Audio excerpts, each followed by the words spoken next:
What's up, TTC? What's up, Nine Empire? It's your boy, Man, back at it again. Uh, Let me just start off by saying, look, Seabiscuit fans, in no way was I trying to, take shots at, your sorry team, but it's like I said, it doesn't matter who would have made the playoffs in this division. Whoever would have made the playoffs in this division would have been hurting their team instead of helping their team. That's the whole, joke or thing I was trying to point out about the NFC West, the team making the playoffs. Now, don't get me wrong. We did get some sort of respect back, I think, in the West by the Seabiscuits beating the Saints and them not, trying to change rules and stuff like that.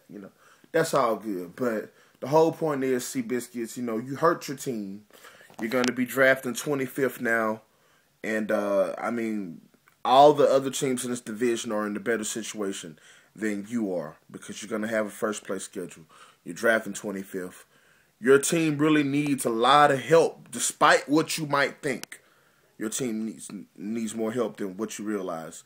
But that's not the reason I'm making this video. The reason I'm making this video is because 49ers, Harbaugh making moves, a lot of things going on, coaching changing, big time.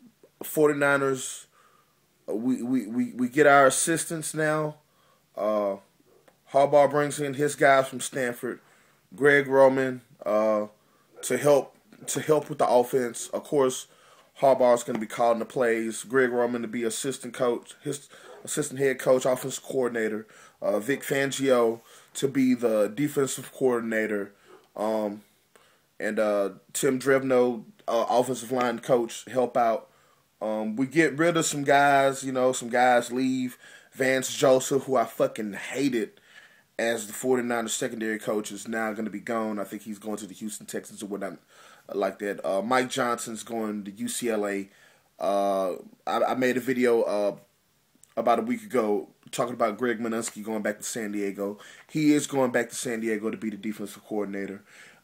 Even Mike Singletary found him a job in Minnesota to be the linebackers coach with his buddy, Leslie Frazier, but that's neither here or there. But, finally the 49ers get a staff of coaches to really just put it all together and come up with something and try to execute a game plan.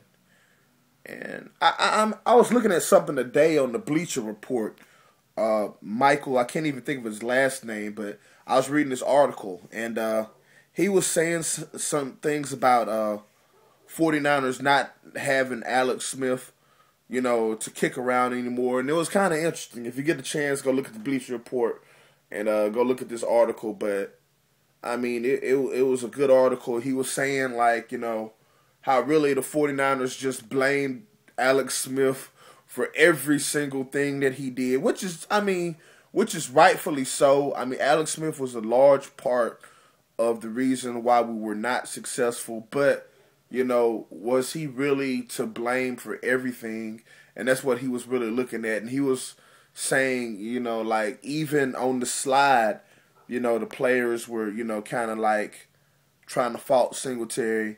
He was saying how Ricky Jean-Francois was saying that the team was never really prepared for any game situations that arose, that when they faced adversity, they never were prepared in game situations, when they got down and stuff like that. And he was also saying how Brian Westbrook was saying, how he was wasting away on the bench, wasting his talent away, didn't know why he, came to San Francisco. Undercoverly blaming Singletary for this.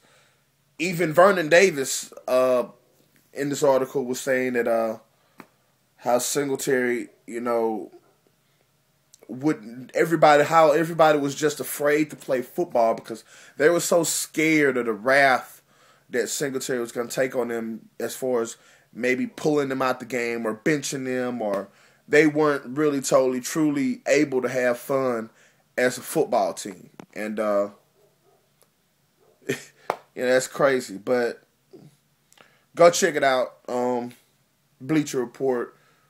49ers don't have Smith kick around anymore, but that's all I want to talk about was just a little coaching change and, my thoughts on it. And, it seems like the 49ers really have it together now, but I'm thinking to myself, they were saying, in the last 11 games, how Alex Smith threw 9 touchdown passes to only 1 interception.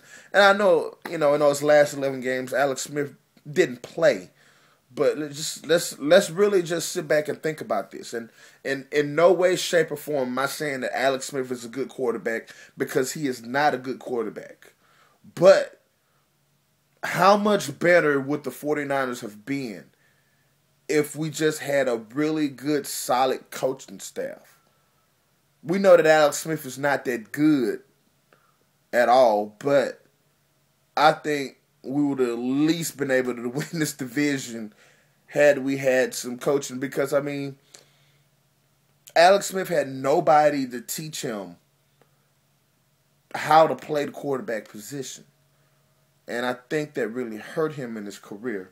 But we know he's not coming back, but I wish him all the best wherever he goes or whatnot. I'm not going to dog him like some Niner fans do and say, I hope he burns in hell or whatever. But, Alex Smith, I hope that he can go somewhere and revitalize his career, man, and really show people that he doesn't suck as bad as what people actually think. I do think that Alex Smith could be a good, very good, capable backup in the NFL. I do believe that. I think that he could be one of the best backups in the NFL. Like, really. I do really believe that Alex Smith as a backup quarterback, I think would be would make an excellent backup quarterback. But yeah, he's not. He's just right now as being a starter. But he could really be a solid backup. But that's all I got. I was just really excited about the coaching changes. TTC 9 Empire. It's your boy Mailman, and I am out.